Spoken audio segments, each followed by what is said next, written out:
First stage for me is going to prep the Brussels sprouts. Say for me, for you guys too.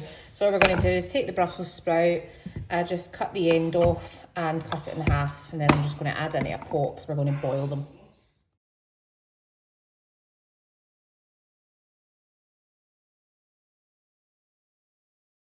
So we're going to add salt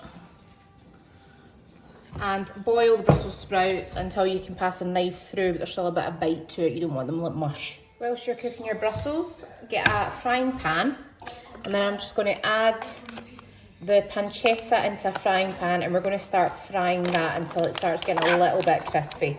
Now you don't need to add fat because there's enough fat on the pancetta that will break down and render down.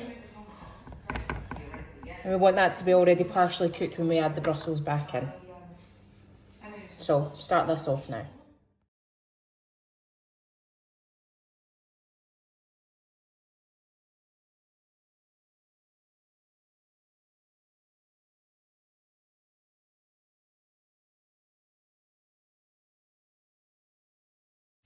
You can see the amount of fat that's just come out of that pancetta without me having to add any oil.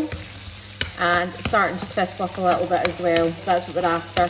Don't want to crisp it up too much to the point that we're going to serve it, because we're going to add the Brussels back in to get a wee bit of char and colour on them as well. So I'm happy with that. Last thing you need to prep are your whole chestnuts. So we're just going to open this pack.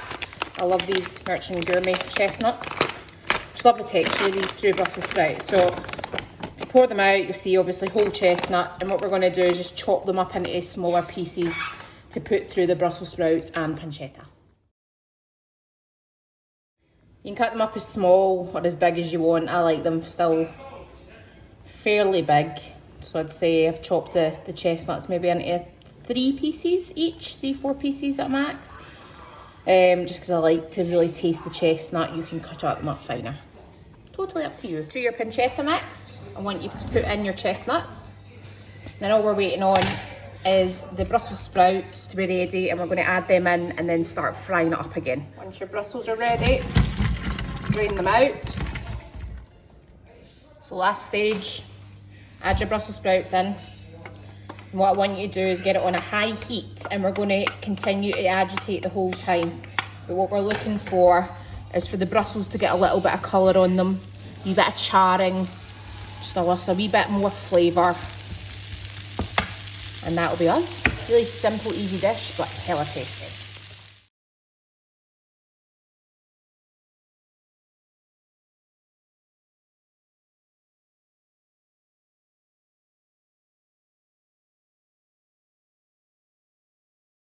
And what you're looking for is obviously that little toasty number on the Brussels. So this is why I'm saying just be careful and toss up enough, because you've got it in such a high heat, you don't want to burn any of it. Keep an eye on it, and when you're happy, that's when it's time to take off.